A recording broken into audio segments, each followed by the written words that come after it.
Hi, everybody. Hi, everybody. I'm Scott. I'm John. We're married. Yay. And this is our knitting YouTube show, SweetTeaNoShade. Yes. If you hear squeaking sounds in the background, it's not mice being murdered by cats. It's Harris killing his hippo toy. Or you could just have said, Harris is murdering a hippopotamus. Yes. A little tiny hippopotamus with a squeaker inside of it. Yes. So. He is a ferocious monster, and he is killing it. Mm-hmm. Right, Harris? He just stopped what he was doing. Okay. So we're coming to you live from, not really live, from Minneapolis, Minnesota. We like to talk about knitting. We do. We like to buy yarn. We do. We like to talk about movies. We do.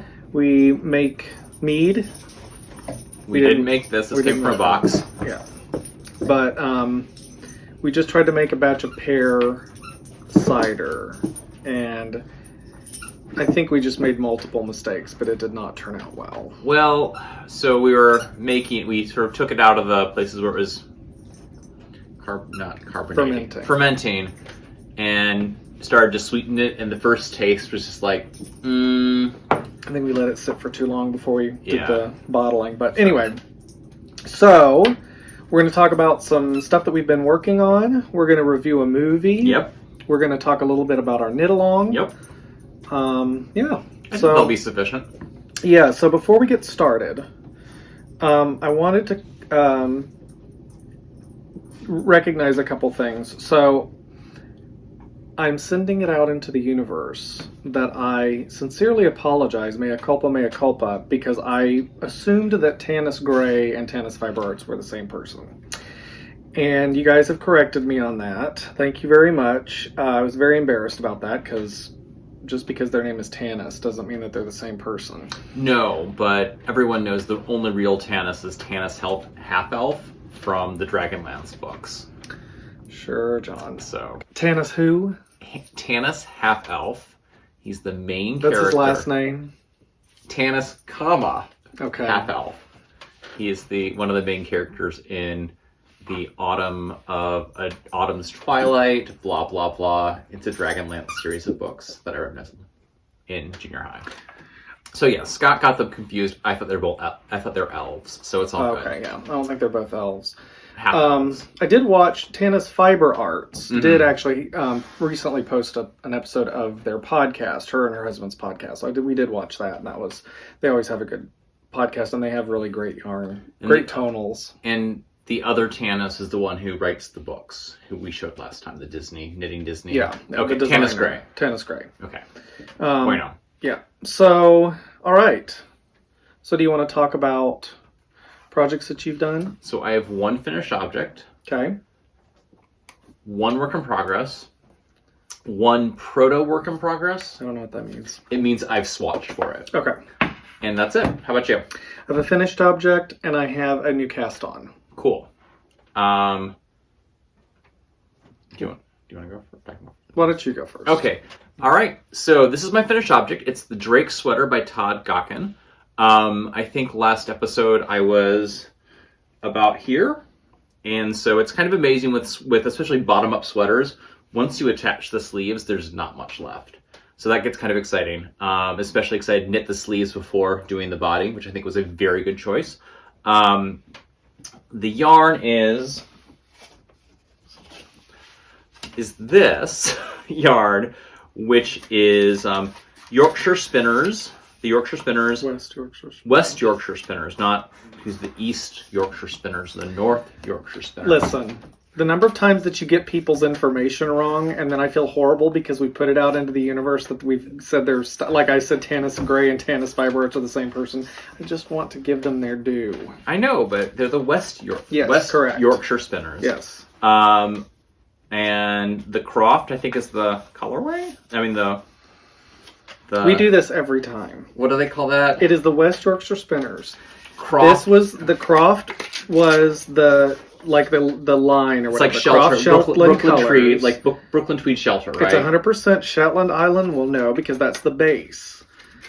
This is their Mossbank colorway. The Croft Shetland colors. It's like the series. Sure.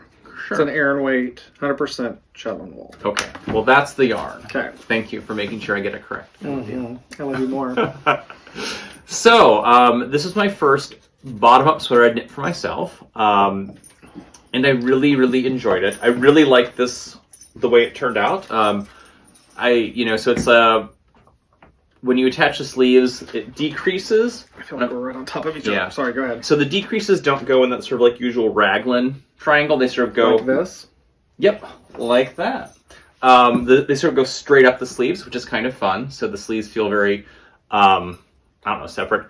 So when you get up to, you do the decreases on the shoulder, and so it doesn't all come together. So if you do it, sort of attach the front and the back together, you can do a 3-needle bind off to attach the front and the back, and then you do the neck.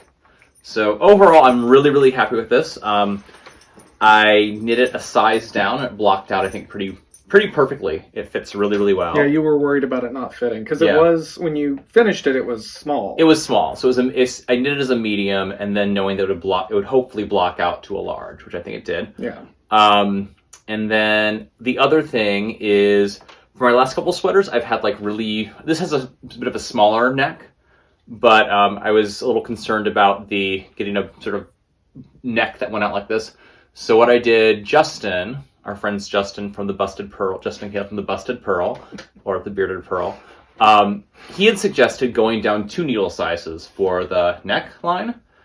So I knit this is with 5s, the cuffs are with 4s, and I did 3s for the neckline, and that worked out really well. So that wouldn't necessarily make the start of the neck any smaller, though. No, but it'd make the hole smaller. Oh, gotcha. Okay. So it makes makes it less likely to sort of pull out, I guess. Because if you were worried about the neck starting like out here, I don't know what you would do to account for that or adjust for that. Yeah, I don't know either. Yeah. So okay. I mean, I think it also the pattern. I mean, it worked out. Yeah, perfectly. The pattern was written without a sort of scoop neck, which I don't love that. So, but I feel it fits really, really well. So I'm very excited about that.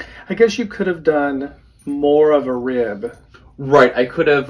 If it was, I could have seamed more. Well, no, I don't. You wouldn't have had anything to seam. Oh, right. So, but you could have, like, if it stopped down here, you could have done more rib if you wanted to. Right. Yeah. Done a little neckline. So yeah. I'm super happy with this. Yeah. I like the color. I like the fit, which has always been a kind of a struggle with me in sweaters in the past. And it's a really fun, easy pattern. And is this the first sweater that you've knit that's not superwash? Yes. So I think that makes a difference too. That makes a big difference. So I sort of learned my lesson. I mean, not that the other sweaters I knit weren't lovely, but just in terms of getting the fit feeling correct, I think that helped a lot. Yeah. So it grew a little bit when I blocked it, but not in a predictable kind of way. Right. Did you want to comment on your Oh. accessories? So you may notice I have janky painted nails. One blue, one red. So last weekend we had a ladies' night in the neighborhood. And apparently I'm part of the ladies' night and Scott's part of the men's night. And so the husbands went to one house and the wives went to a different house. So we painted our nails. We got to pick. Yeah. So did my nails, did a little mud mask. We watched rom-coms. It was super fun. So. And at the men's night, we talked about snowblowers and the quality of the pizza and burger places in town. So right. That's what we accomplished. And listened to music. Right. So anyway, I guess for the future, I like dark matte and not so much shiny brights. Got it. So, I've asked him never to do that again because it's weird on your giant man hands. It is weird. It's definitely one of those things that took a little getting used to, but then it's also it's just painted nails. Why am I freaking out about it? Yeah. So there was something else I was going to ask about this sweater. So you knit it with non-superwash, and it did get very soft. Mm-hmm. And it looks good with a shirt under it too. Yeah. And it would look good without a shirt under it. Yeah.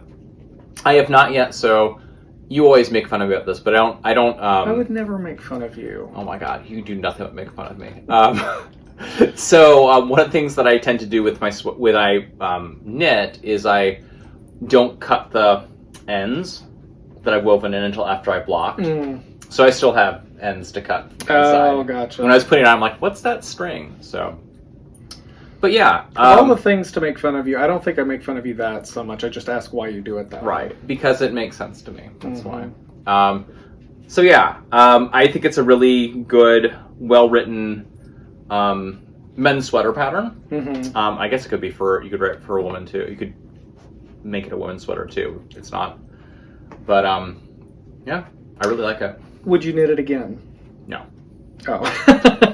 No. Why? I mean, I just really like. I don't see a need to. Like, there are other sweaters that are different. It's a pretty basic pattern. It's a pretty basic pattern. And there are. I mean, maybe I'll knit it. Yeah. There's enough other ones in my sweater queue, and that I feel I can put those in front. Like, I want to do a yoked, like, sort of Icelandic sweater at some point. I've got my cardigan I'm working on. I've got the single malt sweater that I've got to do.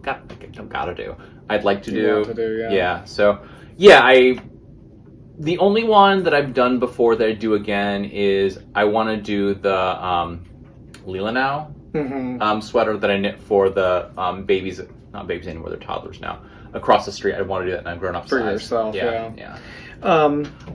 Yeah, go ahead. I thought you were going to say. So yeah, but yeah, I enjoyed the pattern a lot. I kind of miss having a sweater to knit during television because it's just a good. You're just doing stockinette after stockinette after stockinette, so that's good. But yeah, but I have like one skein plus this left of this wool. I think you have 2 skeins in that bag over there. Just one. I can't remember. It's 2. I just put that bag over there because I thought you might need it. Oh, there's one more skein. So there's 3. I had 2 different dye lots. There's one more skein of this dye lot. Oh, okay. And then a third of a different dye lot. And so like this wool is fantastic. I might do a matching hat or something like that with this, or mittens or something like that. Both. Yeah, because you've got enough. Yeah. Cool. Do a baby sweater. You could. So yeah. Yay. And I just happen to be wearing a knitted sweater. I'm not wearing it for any particular reason other than I grabbed it. It's not a competition. I know, right? This is the only sweater I've ever knit, except for baby sweaters. But it's from. I just happened to put it on. This is the patina pullover from. I think it's a Hannah Fettig. I always forget who the designer is, but it's from the first issue of Rib magazine. Yep. And it's available. The pattern's available on Ravelry, even though the magazine is not. So yeah. This is the only one I've ever completed. There's others that I'm going to complete. I just haven't gotten around to it. So, all right. So I'm going to do my next one, or my finished object. It's actually a half finished object. It's a hoe. Gotcha.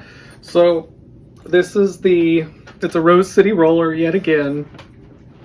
I'm doing socks for my mom and for my aunt. My mom's color is blue and my aunt's color is pink. This was the one that I did for my mom. The whole shtick with these is that I'm doing sock yarn and mohair held together, and then I'm doing white sock yarn with the same color mohair for the toe. I did the heel and the toe for my aunt's sock. And it's the Rose City roller pattern, except this top part, instead of it rolling down, I did a little 2x2 rib cuff. So it turned out great. I just got to do the other one now. Yeah, I really like that. Yeah, it's very fuzzy. It's very fuzzy, very pink. All right. So my next work in progress. This is one I've shown a couple of times. Oh, I'm sorry. Pause. Sorry, let's go back. Okay. Oh, you want to show up the yarn? Tell the yarns. Talk about the yarn, yeah. I mentioned this last time, but in case you didn't see last time, the pink yarn is the Wandering Flock. They're both Electric Orchid. One is the sock yarn and the other is the mohair. But Electric Orchid is the colorway for both the... And what's the white? I don't remember. There's just some white sock yarn I had. I have no idea. Awesome. All right. Those are super cool. I mean, I've always been a little iffy on mohair, but I think those socks have made me interested. Yeah. And it's really not hard. I mean, even though I'm working with 2.5 millimeter 9-inch circulars and it's teeny tiny, I no difficulty in doing increases and decreases and picking up stitches and all that kind of stuff. So, well, you should know that pattern fairly well too. That would help. No, it's not that. I mean the fact that you've got the two yarns and it would be easy to go in between them. Oh yeah, when you're picking up stitches or doing increases or decreases. Yeah. But the other thing is that when you go between like that, because I've knit with stuff held together, I don't think it makes as much of a difference. It's not like you drop the whole stitch. Right. Right. So it's not, ideal, but it doesn't ruin you don't have to pull it all up if it happens. Right. So I did, sorry, I keep coming back to I wasn't going to talk this long about, but I did discover that there was a stitch, and I think I dropped it. Yeah. When I was doing the gusset decreases, and what I did, because it was a stitch like right in the middle of the gusset decreases, and I didn't notice it till I was finished with the gusset decreases, and I had no clue how I was going to pull that up and everything.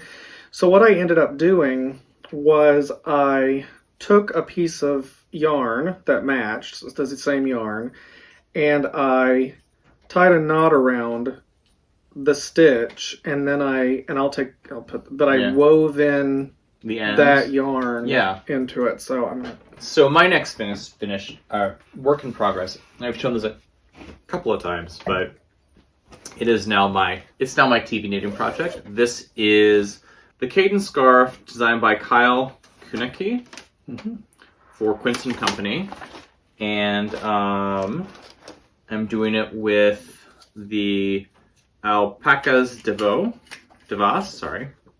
And it is 1815 Surrey Alpaca Merino, and the color is Raven. And so basically, this is a scarf, and it is, I think last time I measured, we've got 4 feet of it right now.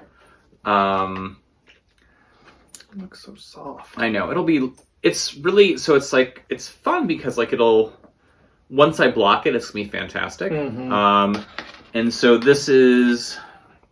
it was, the ball of yarn was 500 yards. So it was too much to put onto one ball when I wound it up. So I'm now on the second bit of the yarn. And you're gonna knit the whole thing, right? So this is about 4 feet right now unblocked. I think that where this is about 4 feet. I might just go to 6 feet and stop. Or if this starts getting yarn chickeny. Yeah. So. But it's just how many row repeat? It's a 4-row repeat. Yeah. So it's pretty easy, and I've been working out for quite some time. Yeah, and I do like the pattern. I think it'll look really great. And it is, obviously this is not a cold weather sweater. Cold weather scarf. It's more of a fashion, jaunty spring fall scarf. So maybe I'll have it ready for jaunty spring wearing. Okay. So, but yeah. Again, it's a really fun pattern. I don't know. Again, this is really, I don't know if y'all can see this. This yarn is basically black. Let's, while you're talking, I'll record. So, this is kind of it makes this sort of almost ribbed pattern, which when you flatten it out, it'll sort of flatten out a little bit. The only thing I might not do not next time, if you're thinking about doing this pattern, I don't know if I'd recommend black for doing this. Yeah. It's just kind of hard to see. And I think you can see the pattern, but it's a little subtle. So, anyway, but I do like the pattern a lot, and it makes for good knitting. And yeah. So yeah, I think, I'm not sure when I started this one, but it's been a pick up, put down one. Yeah. And then I think I put it down for a while and then sort of picked it up last summer at some point, and yeah. Cool. I figure if I did an inch a day for the next couple of days. That'll be 2 inches. Yeah, for the next month or so. An inch a day for a couple of days is 2 inches. So yeah. Cool. That is that. Well, my new knit is I got it off of Alpaca Direct. Kelly Hobart is the designer, and it's called the Diabetic Bed Socks, which I know the purpose, and I know why people that suffer from diabetes have to wear those, but it's just I'm using them as a bed sock pattern for some friends that do not have diabetes. That we know. Well, that we know. That's a good point. Yeah. But that's not the purpose. No, it's not the purpose. Diabetes. So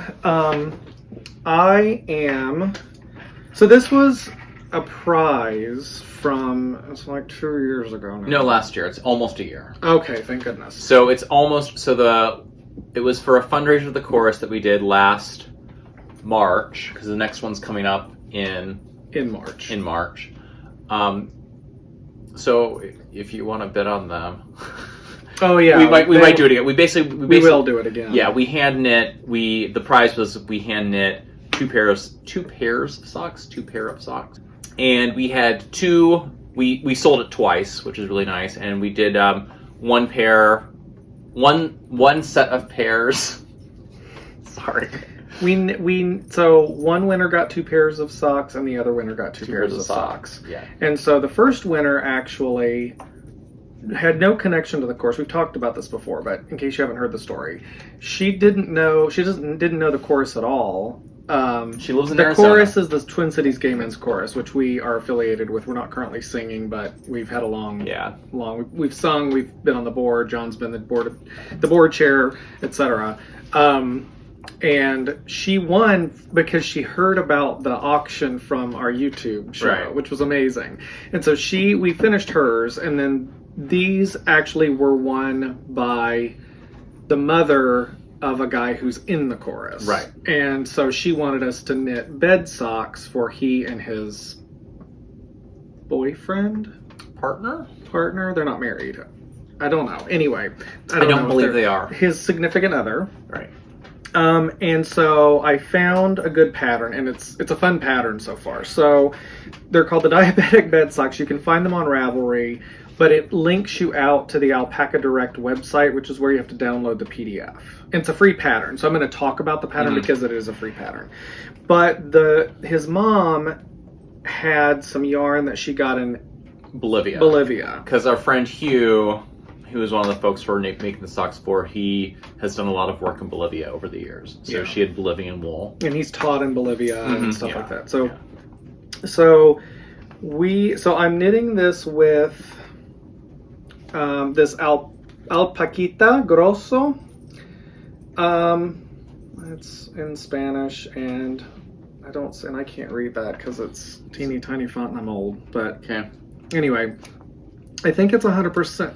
It's not 100% alpaca, is it? I don't have my cheaters. I have my cheaters. So. Oh my god. Yeah, it's like red on orange text, which is what's making it particularly difficult to read. It feels like alpaca. Yeah. So anyway, it's either all alpaca or significantly like a high percentage of alpaca. Yeah. And I was worried about. I think it's baby alpaca too. Okay. So they're bed socks, so they're not going to be like walking long distances inside shoes or anything like that. But at the same time, I don't want them to wash them the first time and have them become giant Christmas stockings. So my plan, or what I'm doing, is I'm holding the black alpaca with a sock yarn. Mm-hmm. And so it calls for chunky. And actually it's alpaca is what it calls for. Yeah. Is what the pattern calls for. So they'll just have to be careful when they wash them and not stretch them out. Anyway, I did a 75-25.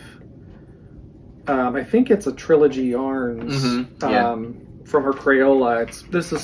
Okay, let me get all organized here. So this is the yarn that I'm holding it with, which is a purple from Nancy's Crayola thing. Mm-hmm. And so I'm holding it together, and so this is what I've got so far. Obviously not a lot, but it's the toe. I swatched for it and needed to go down a needle size Mm-hmm. from the pattern, and I'm knitting there's like a small size and a medium, or there's like a small size and a large size, but they're very close on the number of stitches, and if this is the toe, it's going to be fine as far as the size. So basically it starts with Judy's Magic Cast On, which I had done before, but it had been a long time. So that was kind of fun, which if you haven't done it, it's fun. I think it's a variation. I thought that, like when you do toe-up socks and you start, I thought that could also be called the Turkish Cast On, or it's similar to the Turkish Cast On, but ultimately, Very Pink Knits has a very good tutorial on Judy's Magic Cast On. And then there are these unique patterns. One's called the Fisherman's Rib, and the other is called Double Knit. Oh, Fisherman's Rib. Okay. Yeah, but it involves knitting in the row below and things like that. I've not done the Fisherman's Rib before, so yeah, I've heard of it. It's almost it's supposed to be really cool. Yeah, it's a really cool. So you knit in the row below, and then the double knit pattern is knit one, purl one, knit one, and then purl one, slip one with yarn in front, purl one. So anyway, what you're doing is on one needle, which is going to be the top of the foot, you're doing the Fisherman's Rib, and the second needle. Because you're doing these magic loop. The second needle is the double knit pattern. So it's a... So is the rib the bottom? Or is the rib the top? The top of the sock is knitting... the top of the sock is knit using the Fisherman's Rib pattern, which creates thick and squishy socks. Gotcha. And then the double knit...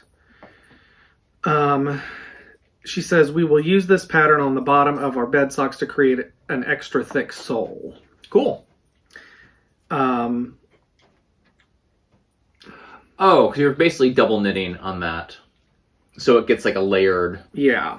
Cool. Yeah. So it's fun because it's socks, but it's totally unique pattern. And I've always do top down. I've only done toe up socks once. So... I did something wrong. I think I might start over again because I did something wrong here. But did you drop a stitch?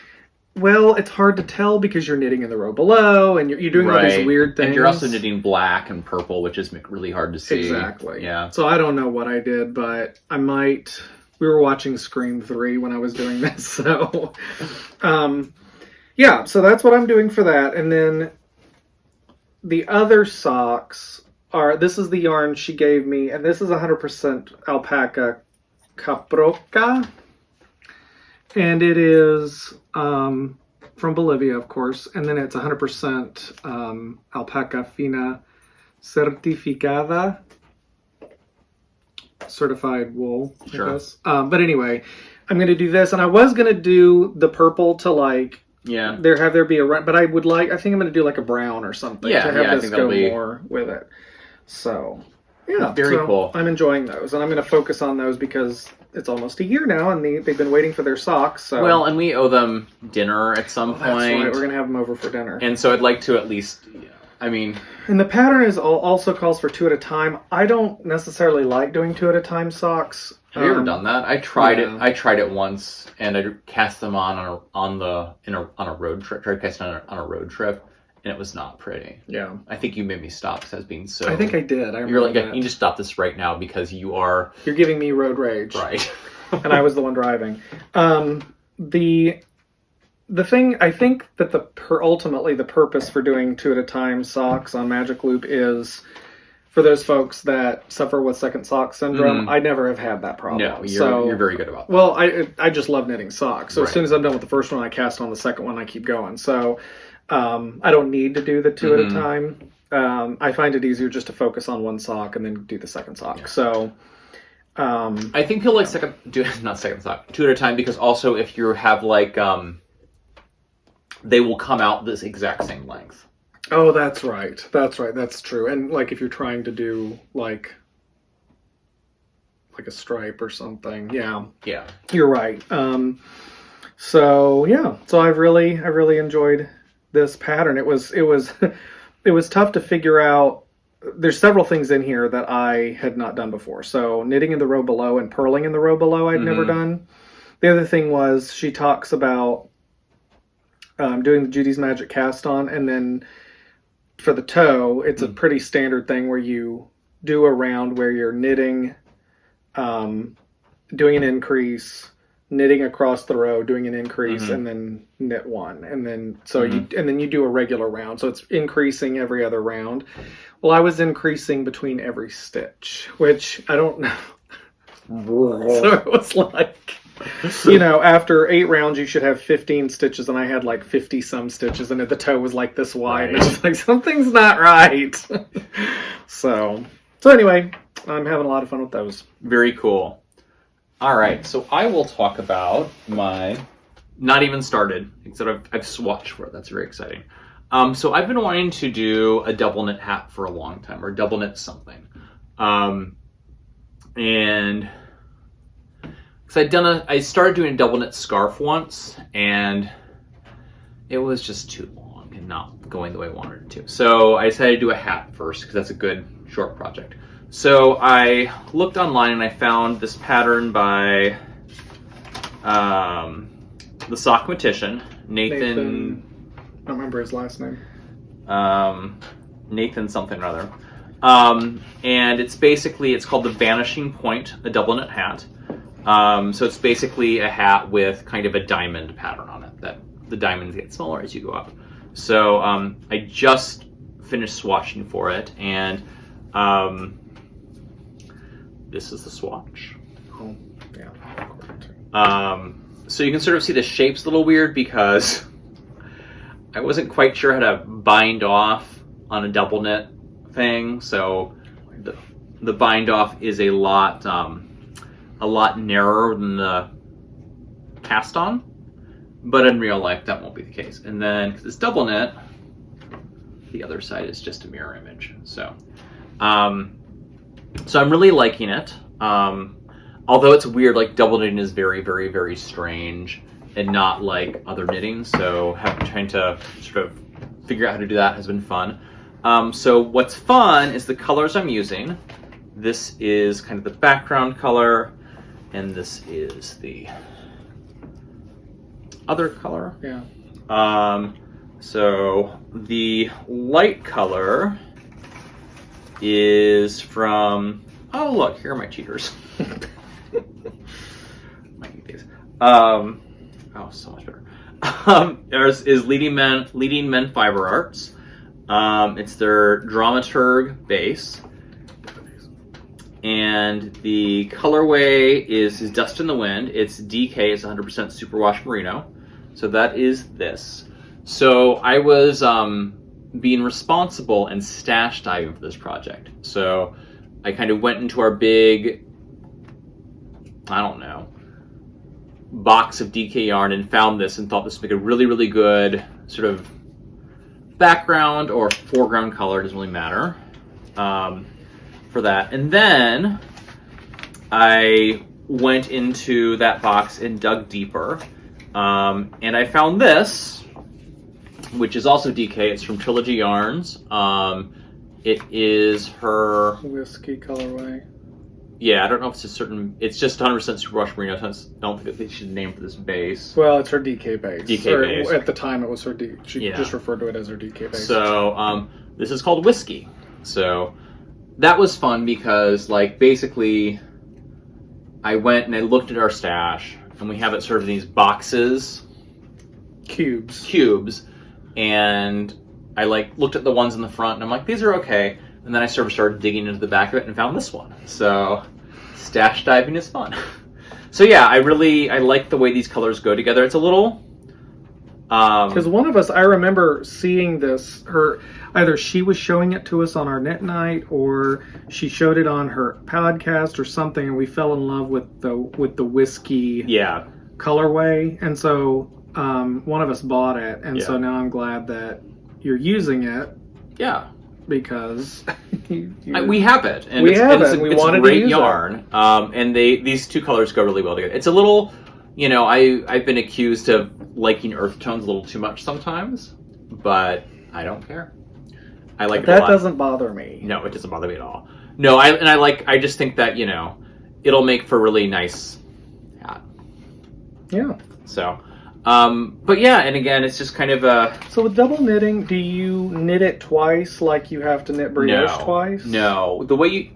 I think you can, but the way that you do it for this one is you basically you're doing two sides of the fabric simultaneously. So you're doing a knit in one color and then then you purl in the other color. Oh, I see. And so it's you're basically knitting one side while purling to get the other side. You're knitting the right side and purling the wrong side at the exactly. at the same time. So it gets really confusing because for the patterns are written like a single. So the pattern is written for one side. So you have to remember that okay, this is So you have the front side and the back side stitches on the needle together, not on separate needles. On the needle together, yeah. And so the one stitch will be the right side, then the next stitch will be the wrong side. Yeah.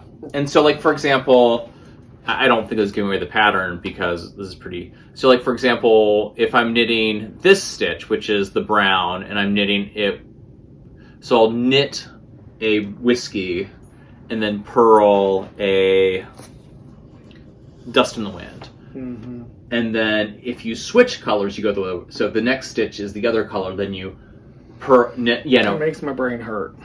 So Stacy from Very Pink Knits has one. She's like, this is not a drinking technique. You don't hear wine out and do this because you really have to pay attention. It's like you have to think really, and it's hard. You have to pay attention. You should pay attention, and it's not quite to the point where I can read my knitting yet. So, yeah. I think that'll come. But I'm looking forward to doing this, and again, the nice thing about hats is they're pretty fast, and then by the end, it's I'll have a good sense of double knitting, and whether I want to do it for more projects. It's funny because it's a little. I think it's because it's new to me. My gauge is really loose, so I'm doing this on 2s. What? Yeah. Oh my lord. Yeah. So. Holy cow. Yeah. That's crazy. I wonder if that's typical of double knitting. Well, so this pattern calls for DK knit on 3s. Okay. So you didn't go down that far. I'd go that, yeah. Pattern. Yeah, no. So he did it on 3s. And I always have to go down anyway for it makes it sense that it would be loose because your stitches are spread out across the needle. Right. They're not right next to each other. Well, and I also think that when you are, at least for me, when you are switching between knitting and purling a lot, it gets... Yeah. It's not as compact as just straight knit. So do you have to do a special cast on? Yes. So that's how the fabric stays separate, is the cast on. Because otherwise, how do you end up with not just a flat piece of fabric with knit, purl, knit, purl, knit, purl? It's magic. I don't know. It must be the cast on that keeps them separate. Mm-hmm. No, because I didn't do No. I don't know how it works. It just does. Interesting. So what you actually do if you're not careful with it, so you have to twist. So the nice thing about this, I'm doing this with Portuguese knitting, so the yarn twists naturally. But sometimes what will happen if you don't twist the yarn while you're doing it, you get basically 2 pieces of fabric. Because they're not attached? They're not attached. But the way that I knit You mean at the end of the row you have to twist the yarn? Mm-hmm, okay. Yeah. But because I Portuguese knit, there's enough. I've done it's straight. It does enough twisting through that somehow. Yeah. So, but yeah. So hopefully more to come on this at some point. Yeah, no, it's really kind of mind blowing. It's there's another technique that I can never think about, cabling and why going backwards and back. Yeah. But yeah, it definitely feels a bit like magic, but very fun. So yeah, cool. So that is my work, soon to be in progress. All right, and I have one acquisition, which is less of an acquisition, was more of a gift from our friend Kathleen. We participated in a skein exchange for our knit night, and she sent me this. And along with a pattern for it, which is called to make a hat with it, called Stolen Water by Heidi Dum, D-U-M, Doom. Mm-hmm. And so it's basically, the yarn is called, the dyer is Alexandra, the Art of Yarn. It's Stolen Water Kit, the colorway, it's Superwash Merino. It's DK, and this is called Charcoal, and I'm not sure what this is called. I think probably the kit colorway is Charcoal. Oh. Okay. Anyway. So yeah. Thank you very much. It was very, apparently, no, it's okay. So yeah. Always like having yarn to make hats with. Yeah, for sure. And that reminds me so much of the hat. I mean, I almost wonder if it's the same pattern that I knit for Nathan. Right, but it has those. Yeah, it might be. It has that horizontal stripe almost, but yeah. All right, so that's that. Now let's talk about our knit along. Knit along. So I'm going to pull up some information that I jotted down. All right, so our knit along we talked about last episode. The theme is actual or aspirational travel knits. Mm-hmm. So you can use keepsake yarn that you got on a trip. You can use something that you're knitting to wear on a trip. You can knit something that reminds you of a trip that you went on or a trip that you want to go on. Right. And the point is to share your knitting and also kind of the story behind it. So for example, this is all yarn that we got in the Falkland Islands. So, yeah, I swear to God, there's more of this somewhere in our stash, but I'm pretty sure I bought 3 of each. But I think I'm going to make mittens out of this. And this is Blacker Swan Falkland Islands wool from Swan Inlet Farm. Mm-hmm. And it is 100% wool, pure wool. And it's 4-ply, which I know means something to people. Yeah. But they say knit it with US 6s, so I think it's probably... This one says US 3s, we're using 6. Oh no, it's not all the same. Wait a second, yeah it is. Or isn't it? That's weird. This says with 6s. Oh, you know what? This is DK and this is 4-ply, see? It's different size. Oh my god, thank God you saw that. What is this one? That one's DK. Yeah. So I don't know what I know 4-ply means something. It must be, maybe it's like Aran weight or worsted. It is bigger. Yeah. Maybe it's worsted, yeah. So yeah, I think I'll make mittens out of these. Interesting. Oh, I know. This is all okay. Now it all makes sense. So I bought because this one's DK as well. This is the only one that's 4-ply. I don't know what I was thinking when I bought this. I mean, well, I don't remember ever seeing the size there. Yeah, and that they were different. So yeah, I'm sure it was just like I bought yarn in the Falklands. It was like woohoo yarn. And this was at a museum, though, wasn't it? Yeah. So this is Diane's Creations, Falkland Islands, hand painted wool. Diane Towersy, Port Stevens Farm. Mm-hmm. And this is but this feels a little bulkier. This feels like a worsted. I was going to say chunky. Worsted or Aran or chunky. So yeah, one of those. One of those 3 things. So anyway, so that's kind of going to be, I think, something. There's more of this red somewhere. Okay, because I believe you. This could be kind of a cool together, maybe. Yeah, but this is a different size. This could be cool together. Sure. I could do like That's 150 grams altogether. They're 50-gram balls. Yeah, mittens don't take very much. I know. I'm just saying. So we could do like this and then do like a red stripe in it. Or you could do a red palm and a navy blue everything else. Yeah, that'd be kind of cool. Anyway, our knit along, we're going to officially start it on February 1st. If you've already started something because of what we talked about last week, that's totally fine. Yeah. It'll end on, so we're going to do officially 6 months. So it'll start on February 1st, end on July 31st. We are going to do something a little different in that we're going to pull a prize every month. So at the end of February, we will look at. Sorry, I lost my train of thought there. We will look at anything that's been submitted in the month of February, and so like on March 1st, we'll pull from that list. Yep. And give a prize.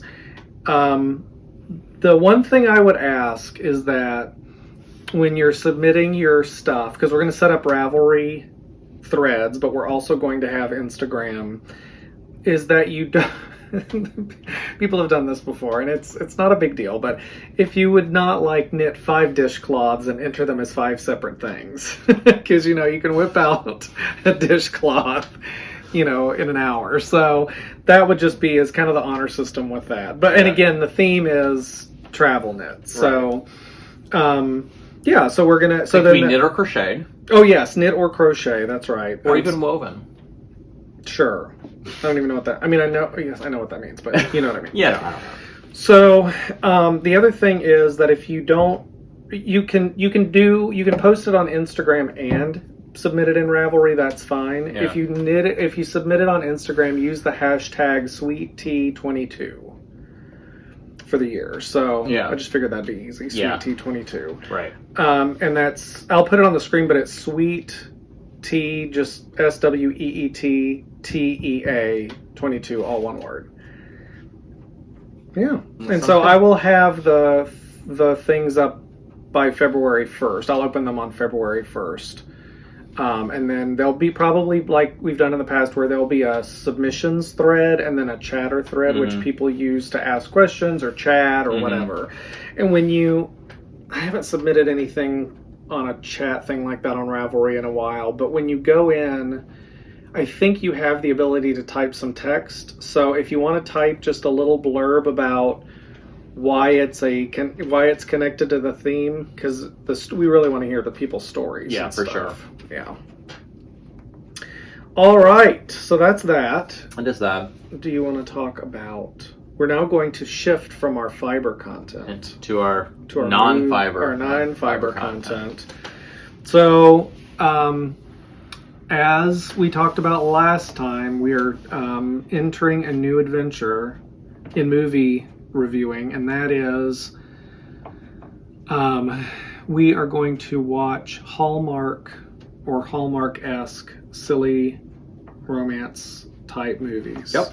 Because they're either, well, they're fun to knit with, fun to knit to, and when they're bad, they're still good. Exactly. So we watched for this episode, we watched Love on Iceland, which I think is a very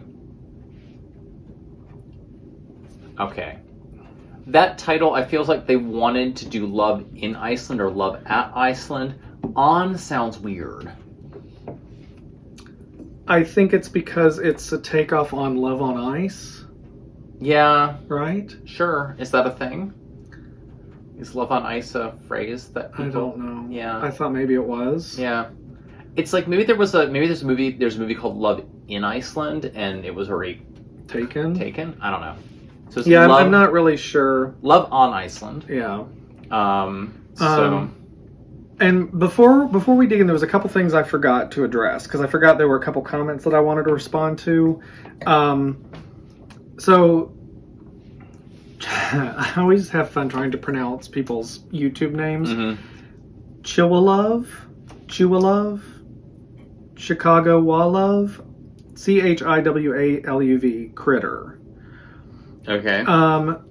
Commented, and this was about socks, and just knitting in general. Learn to knit on 2 circulars. You will never pick up DPNs again for anything. I use 10-inch circulars to finish, 10 to 16-inch circulars to finish socks. Oh, that's so smart. It's kind of like a flexi flip, but more flexible. It's more flexible, and it's basically like you're knitting Oh, yeah. Yeah, no, that's a great idea. Yeah. The only thing is you would have to have enough needles to do that. Like you'd have to have 4 8-tips if for our interchangeable needles. You'd be taking up 4 tips. Yes, but okay. Can't you? So the tip that matters is the one you're knitting with. So you could just, if you interchangeable, you could keep switching the tips. You could, but at that point, why not just use DPNs? Because DPNs are evil and terrible. Right. But anyway, it's a good idea. It's something. It's a very good idea, and like I think if I'm for finishing stuff, that's a really good idea. Yeah, I think I would have had a much better time finishing the last hat if I'd been doing that. Right. Well, I bet that's faster than because then you don't have the whole. Because magic loop is great, but it's still you don't have to pull it, and then you don't. Yeah. You're less likely to yank your stitches off the needle. Yeah. See, I love DPNs, so I know that you don't, but I don't.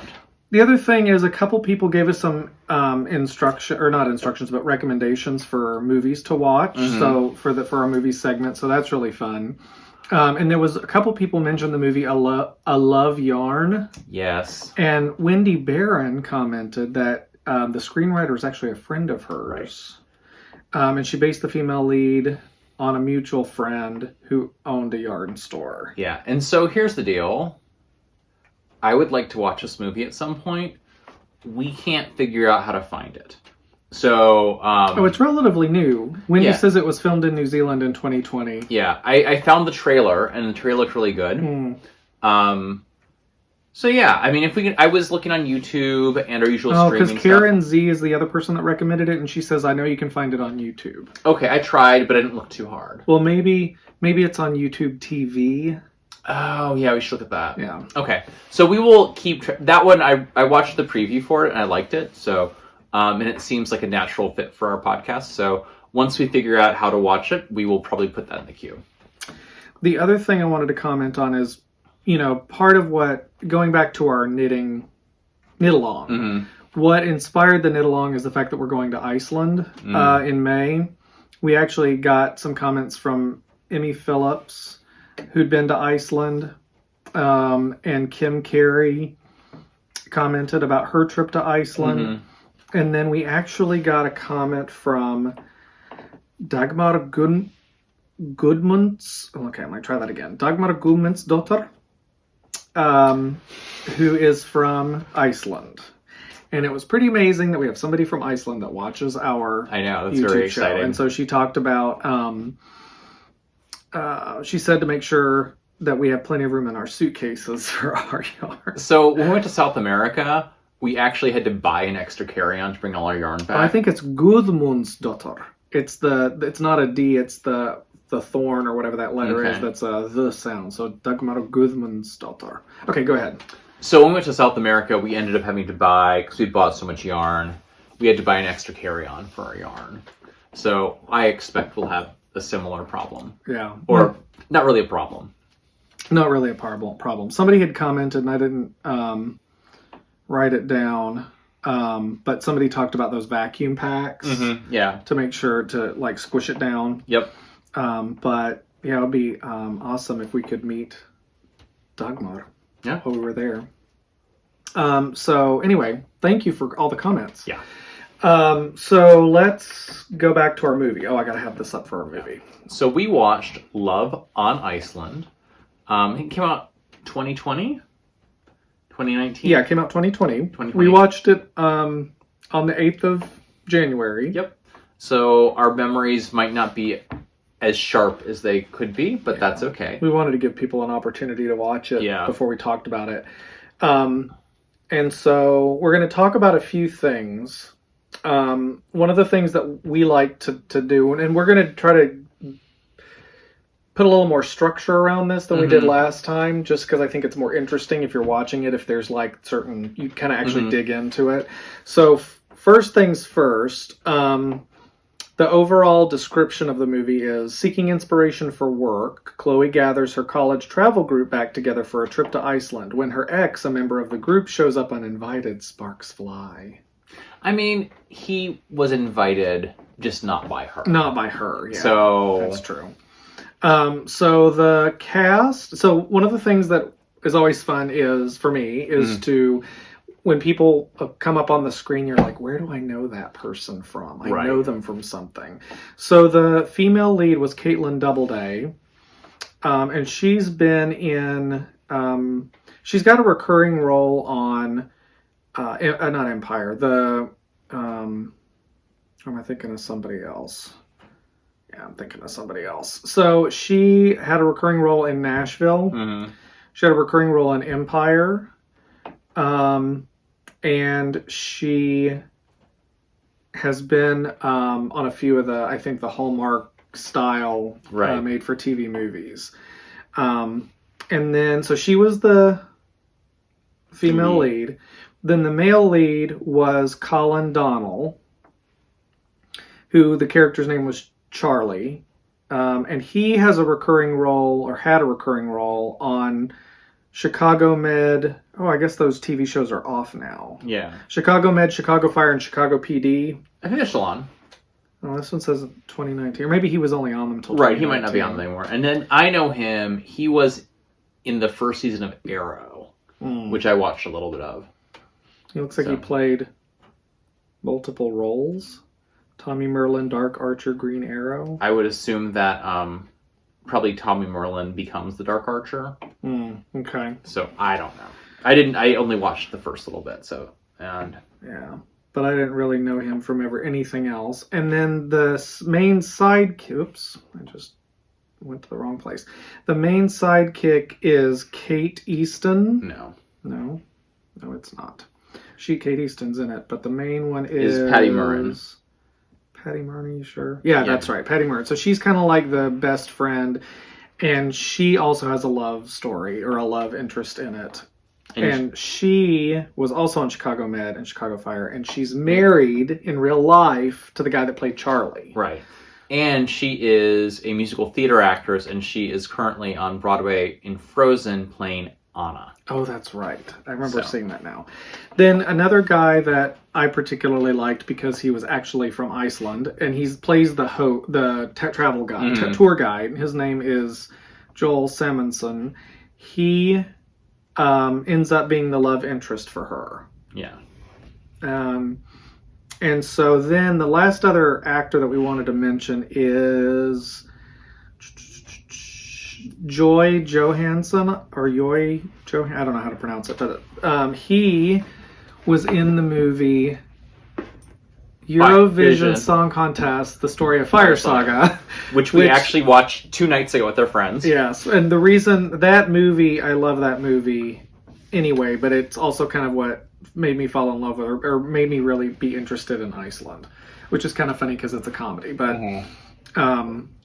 yeah. So that's who's in it.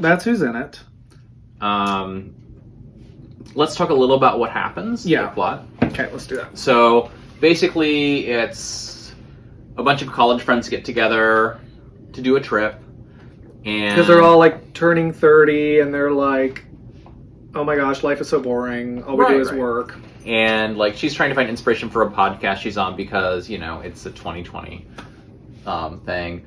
And so Kate, I think it's Kate. Chloe, yeah. Chloe and Charlie used to date in college and then broke up. And then when he shows up, it's a surprise to her, but her other friends invited him, so it's all good. And basically, they sort of go around Iceland. Before that, the reason they broke up was not because they fell out of love or whatever. He just wanted to go and travel the world and be a photographer. Right. So it's not like they fell out of love or didn't have feelings for each other anymore. It's just that he wasn't making her a priority. He was making his career a priority. Right. So they all live in Chicago, or a lot of them live in Chicago. Yeah, I think. And so they go around and travel around Iceland. I'm not saying this was sponsored by the Icelandic Tourism Board, but it may as well have been. It was fun because we're like, oh, we're going there, and we're going there. Right. And we know where that is.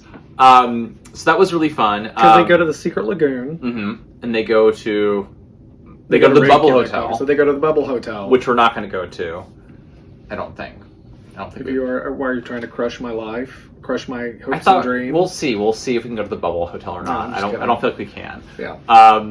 We have a pretty tight itinerary. Yeah. But yeah, they go to like some of the black sand beaches and.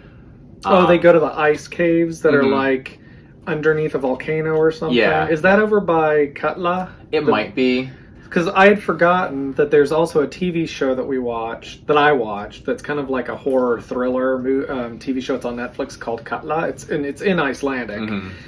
And Katla is the name of a real volcano there. I think it's just north of this town of Vik. Yep. And we're going there. I'm so excited. I hope we don't find scary monsters. Probably not. We're doing a little bit of elves. The elves might get us. Yeah, we're definitely doing the whole, I want to say like American thing, where you're going to Iceland or you're going to movies. Well, yeah, I know it's kind of tacky. It is kind of tacky, but like, whatever, that's where we want to go. Yeah.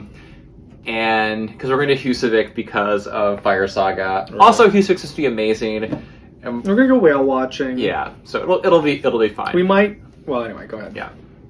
So anyway, they run on Iceland. We are those tacky Americans on that. I know, okay. but but I'm excited to go to School Beans, yeah. which is a little coffee shop that's made in a city or in a school bus in the town of Vik. Yeah, so we're gonna be fine. I don't think all tourists know about the School Beans coffee shop. We're gonna be better than they probably most. do, but there is a funny thing. So we were starting Fire Saga, and the last scene is Will Ferrell's performing in Iceland.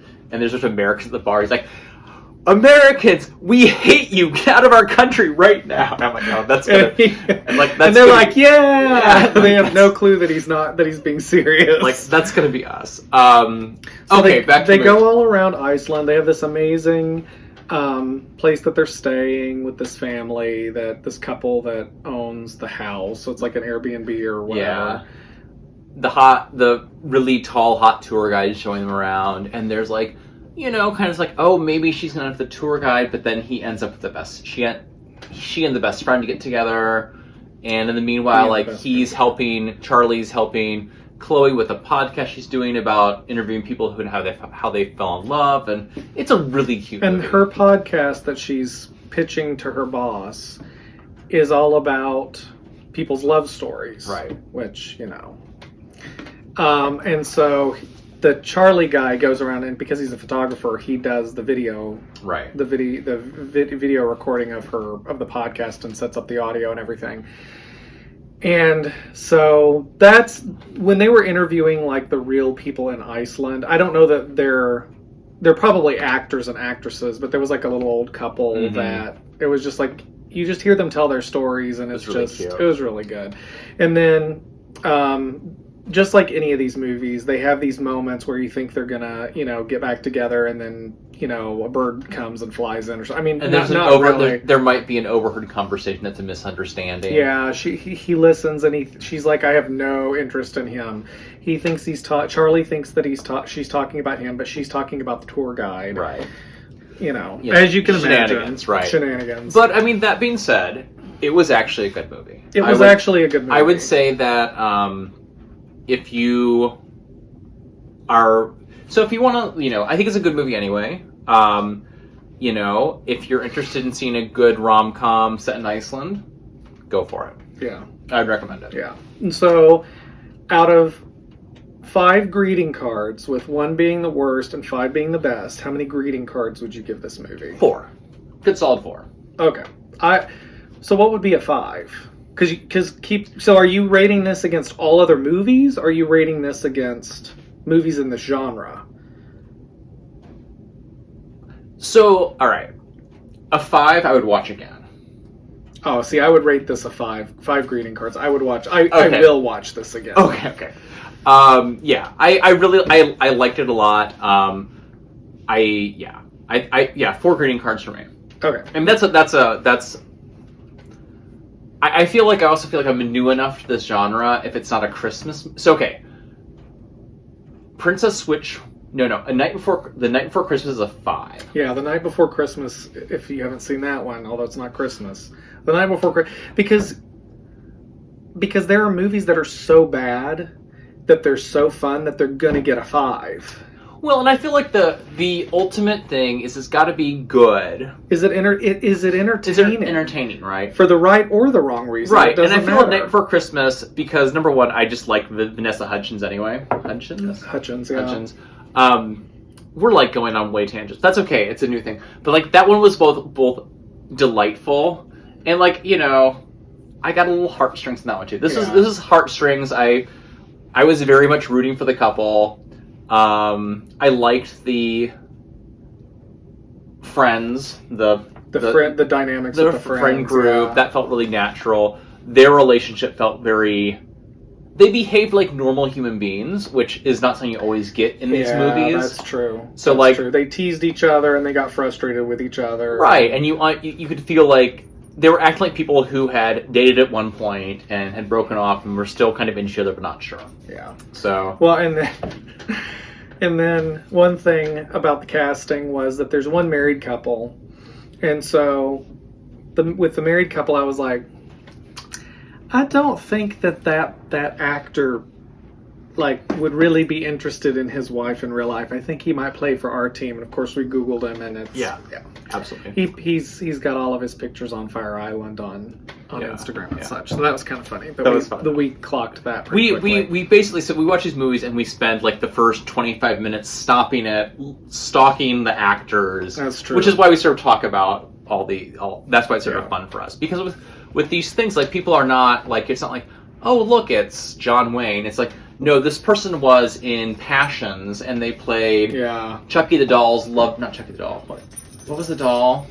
In Passions? I don't remember. Okay. Or Tabitha's love interest in Passions. And so like we watch both of us have watched soaps in the past. Yeah, so some of these people come from soap operas.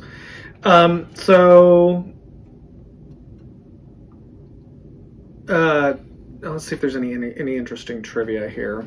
So Love on Iceland was the first movie filmed completely in Iceland for the Hallmark Channel.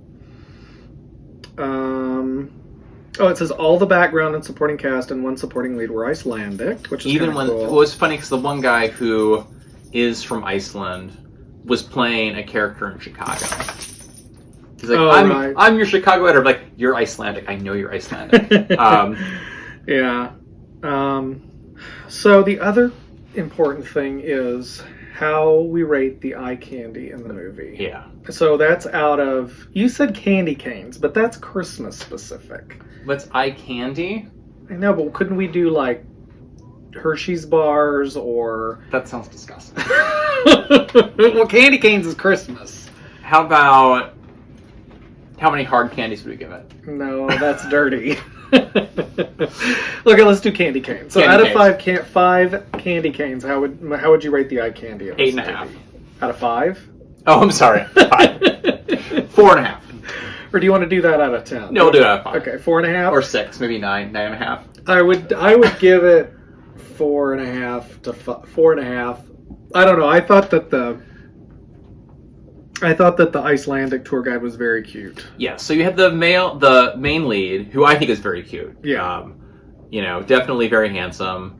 And then you have the Icelandic guy, who is also very attractive in a very different way, which I appreciate. Different way, yeah. And then you have all these random, beautiful Icelandic people hanging around, and that's the half. Yeah, that's true. So, like, they're staying at this Airbnb. I'm convinced that everybody in Iceland is in good shape and beautiful. And beautiful and tall. Yeah.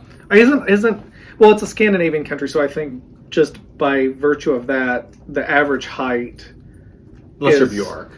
Unless they're Bjork. Yeah. Anyway. I know a lot of the people here in Minnesota who have Scandinavian backgrounds are taller than me from my British peasant stock. It is funny because, like, I don't think, and maybe I'm wrong about this, but I don't think there's been, like, an Icelandic diaspora. Yeah. So, people like, moving. Yeah. So, like, you have, like, so we live in Minnesota, and there's, like, huge Norwegian, huge Swedish, huge German, Czech. I guess I don't know if Finnish people have. There's a lot of communities outside of the country. Yeah. That speak or that are from that country. Yeah, I just don't. You don't hear about Icelandic because apparently it's paradise. Yeah, people love it. People love it there. So. And it's very so. I might have looked up how you immigrate to Iceland, Mhm. only because I was like, why don't more people move there, and Mhm. stuff like that. And it's very difficult to immigrate to Iceland. Yeah. You have to either be a college student or you have to already have a job. Yeah. Which that might be typical for other countries. Yeah, but I think so too. I mean, I think you could earn a work visa. if you were part of the EU or part of the they're not part of the EU, but they're part of the group that you can travel easily. Right, but you can't work easily. Oh, it said that if you're part of that group, it's easy to immigrate to Iceland. Okay, I didn't know that. But in the United States and Canada, it is not easy to immigrate from. Right. But anyway, We hate you, Americans. Get out of here. we hate you, Americans. Get out of our country. Yeah. So what else? The other thing we wanted to talk about was fiber arts. Yes. There were lots of beautiful sweaters. Yeah. There was no knitting. No, nobody was actively knitting, but there were a lot of Icelandic sweaters. So in terms of that was really lovely. Yeah. So lots of fun hats and winter wear because they were there. They can see the northern lights. So they're in the winter. Oh, that's right. And it got dark. Yeah. So at night. So okay, cool. So we loved it. We loved it. Much better than Cats. Scott would watch it again and again. Much better than Cats. Do you remember that skit? Yeah, it's we a loved joke. it. It was much better than Cats. What is that from? It's the hypnotist, and so they're interviewing everyone outside of they're like, "What did you think of it?" We loved it. It was much better than Cats. We're going to see it again and again. I don't remember. What's this TV show? It's from Saturday Night Live. Oh, okay. So all right. So what's our next movie, John? It is called. I need to look it up really quick. Oh, are you on IMDb? Yep. Look up Amy Acker. Okay. All right. That's right. Okay. All right. So for our next one, we're reading a book. We are for a movie review. It's a movie about books. It's called A Novel Romance. It is a. Let me read the blurb. Yeah, read the blurb. A best-selling romance novelist moves to Portland to cure his writer's block and unknowingly falls in love with his biggest critic. Better than his biggest fangs have been misery. That's true. When their true identities are revealed, they have to find the courage and take a leap of faith. I'm still looking forward to this. too. So we were just sort of flipping through, trying to find fun movies to watch, and this popped up partially because the lead... Oh, that's why I bought it too. We didn't buy it. We didn't buy it. Okay, so the reason we picked this out is because the female lead is Amy Acker, who I love. She was in Angel, she was in Dollhouse, she was in Person of Interest. She's one of those people who I like. There are certain actors who you just will watch them do anything in, Yeah. and I'm the same way with her. I love her. Wasn't she in the sci-fi show that was cut too quick? Firefly? Wasn't she in Firefly? Mm-hmm. Oh, okay. She was not. Anyway, I really like her. And then the male lead is named Dylan Bruce. Yeah. And he was in... Oh, no, she was in Cabin in the Woods. Yes. That's the other thing I was thinking. And she was in Alias, too. Yeah. So she's just an actor I've always really loved. And then the male lead is named Dylan Bruce. And we know him. He was in Orphan Black. Yes, and he had a funny nickname. His character's name was Paul.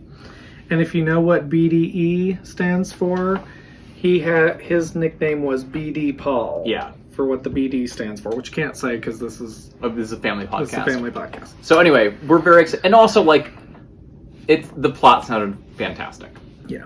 So we are in for a novel romance. A novel romance.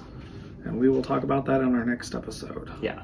All right. So everybody have a great however long before we come back. Hopefully it'll be 2 weeks, but yeah, depends. because this is 2 weeks from the last one. That seemed to be. We like doing it every 2 weeks. Yeah, it keeps us accountable. Yeah, sometimes things get in the way. So. Yeah. All right. Thanks for watching. All right. Bye, everybody. Bye, everybody.